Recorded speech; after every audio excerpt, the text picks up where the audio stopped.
Did you play Tales of Berseria yet? Awesome vid as always. Just wondering, do you plan to review Tales of Berseria?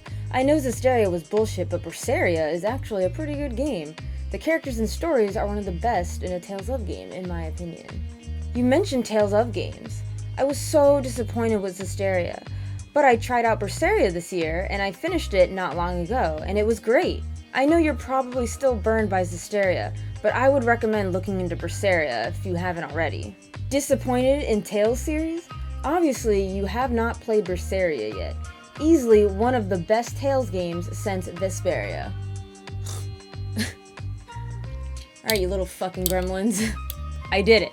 I played and beat Tales of Berseria. Huge thanks to Twitter follower and longtime subscriber of the channel, Gemma Johnson, for sending me the physical copy of Tales of Berseria, pro bono. I love you. After being burned by Zestiria, I told everyone I wasn't paying more than $15 for Tales of Berseria. They already got my $60 from Zestiria. So I played this bad boy and man, I could not put it down. I beat this game in 2 weeks, a full JRPG in 2 weeks. It is just such a shame that this game got blown off by so many because of how bad Tales of Zestiria was.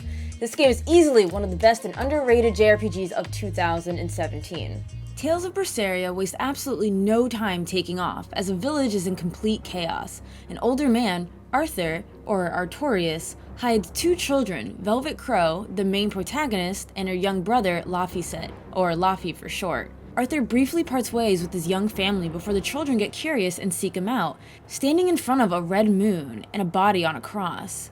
Fast forward a couple years where Velvet and Laffy are teens, a hard-working and compassionate Velvet doing her best to help out her family, specifically a sick Laffy. Skipping over some details you should see for yourself, it all leads to Arthur, a good-hearted and strong heroic exorcist, people who dispel demon blight, which is an illness that transforms people into demons, by doing something heinous and unforgivable, which changed Velvet from a human to a Therian, a demon-eating demon, and set her on a path to vengeance. The entire game is about chasing Artorius' holy ass down, smiting him where he stands. This is by far one of the best and darker stories in the Tales of history, easily distinguishing itself from its predecessors. Seeing Velvet go from an optimistic, helpful young teen to a hardened, monstrous woman was quick but got the ball rolling. The story's motif is without a doubt vengeance, but family was an interesting yet complementary theme as well. The cast of crooked characters all had some unique family relations, which enriched Berseria's familial aspects. Speaking on characters, an expected strong point in every Tales of game is the anime archetype cast. Unlike the previous Tales of games, this cast is a solid yet motley crew, being how most of the cast have a shady background, a demonic swordsman, a first mate of a ruthless pirate crew, and a witch who has nothing better to do than to annoy everyone with her theatrics. Should I even ask why you were imprisoned? Ha! Bagged for unlicensed witchcraft. It was a tale of betrayal most wicked and foul! Care to hear more? You'll cry, I'll laugh, emotions will touch the rafters! No, thank you.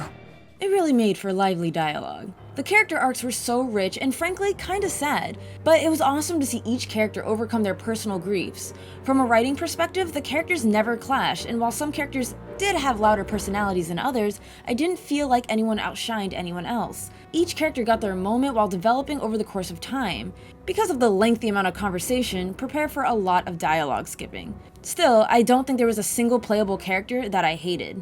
Normally in Tales of games, there's always that one. To those completely new to this game, Tales of Berseria is a prequel to Tales of Zestiria. Berseria excellently built itself around the world of Zestiria. If you had the unfortunate displeasure of playing Tales of Zestiria like I did, you would definitely catch some callbacks, which gave you a little thrill.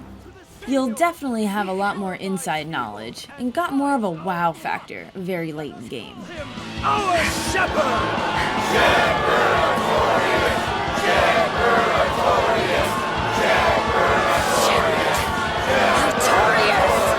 Pressing onward to the gameplay, it's like strategic button mashing. Now I know that sounds really paradoxical, but just walk with me for a moment.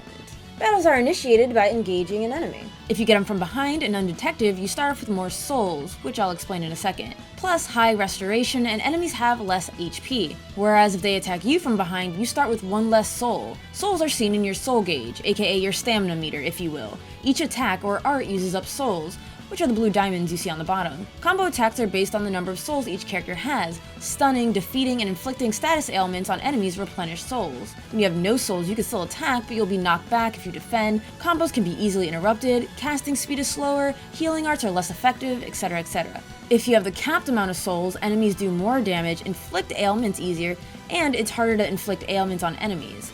It does seem like the odds are against you, but worry not. Enemies have weaknesses that you can exploit by mapping out buttons to the corresponding arts. This is where button mashing comes in. If an enemy's weak to fire and I had a fire combo lined up, you do severe damage. Of course, enemies have strength as well. Guarding and quick-stepping is a useful tip in gaining souls. If you perfectly guard at the last second, you take 1 damage, and sometimes a soul will appear on the battlefield. Break Soul is a character-specific power-up that ups the combo limit, while compensation is losing a soul and your target gaining one.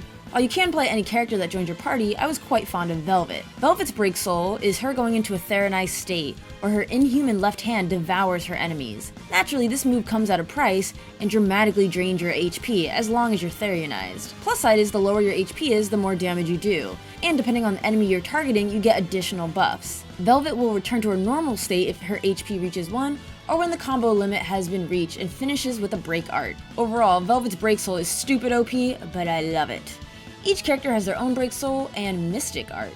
A Mystic Art is the strongest art a character has in the game and only can be used when 3 BG are available. Your BG, or blast gauge, is refilled by dealing and taking damage. This attack isn't only good for slaughtering your enemies, but also heals your character. Note the riskiness of this move, as the lower your health is, the more damage it does. I really like that the gameplay reflects the edginess of this game. Lower health, the more damage you do. I had a lot of fun with the combat, each character pulling their weight, strategically switching characters in and out mid-battle, and being able to customize each character's fighting style. Save for the screen getting a bit busy with spells and the occasional camera issues, battles were action-packed and flowed great. Lastly, equipment, you are constantly switching out. Level up your equipment by wearing it in battle to gain a permanent status bonus. It takes forever, but it sure is worth it. You can get better items and equipment by increasing your difficulty in battle, and at the end of each battle, you get a grade, which is what levels up your equipment. I get and I like the equipment system, but it could have used a little tweaking, as the process to turn your loot into materials for upgrading equipment, it's very grueling and time-consuming. Exploring in Tales of Berseria was eventually made easier by the Geo board while traveling on land.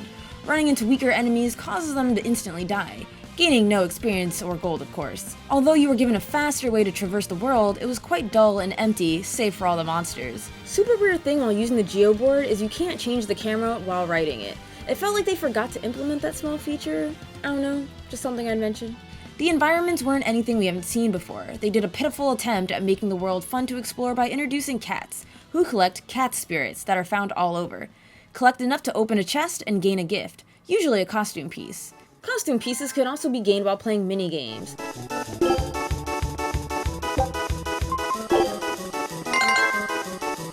There are also Code Red monsters, which are super strong monsters with a dark aura around them, to spice up your exploring. And there was a pirate mechanic, which was so friggin' lackluster. I was under the impression we were going to be pirates, being able to travel the seas ourselves, rather than strictly point and click where we want to go.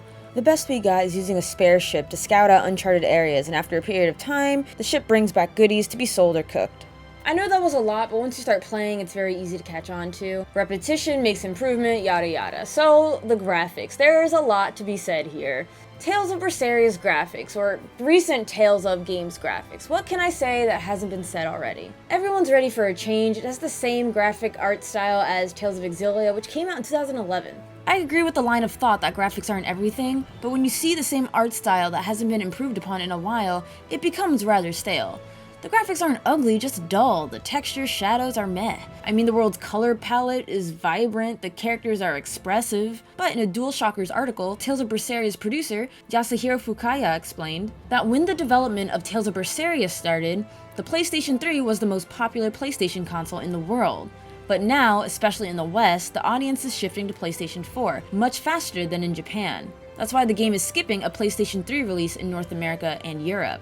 That said, he clarified that Tales of Berseria will probably be the last title of the series released on PlayStation 3. For now, there's no information to give out about the next Tales of game, but if it was to be released exclusively for the current generation of consoles, it could make full use of the specs of the PS4. So rejoice, as this will hopefully be the last PlayStation 3 looking Tales of game. There's also the matter of the animation, which is beautiful. That is one thing that constantly improves with the series, is the animation is golden. Any animated cutscenes were always welcomed. One thing I really want the Tales of game to improve upon is the dungeon design. Not only is the overworld hollow, but Tales of Berseria has the most boring dungeons I've ever played in a JRPG. Every cave and cavern looks the same, all the ruins look the same, they have few interesting landmarks that you can interact with, but it's slow paced, having the typical switch mechanics to spice things up here and there. I'm just so painfully bored in going through dungeons in Tales of games.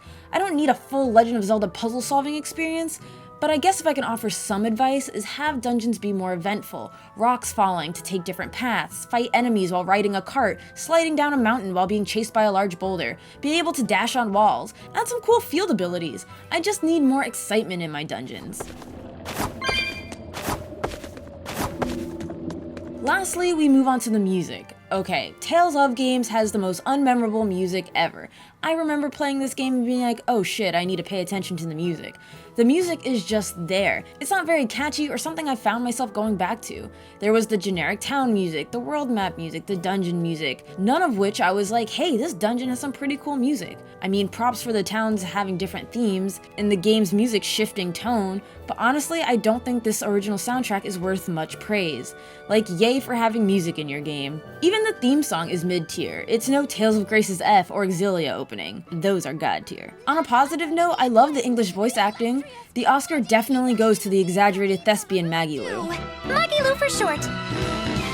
Maggie Lou? No, Ma! Like Soggy Shoe or Doggy Doo, or call me any of those things and I'll turn you into a froggy stew! So if I had to choose one song to share, it's the Bad Guys theme. Surprise. It's called Will and Reason and has a wholly pretentious air, which suits the villains perfectly.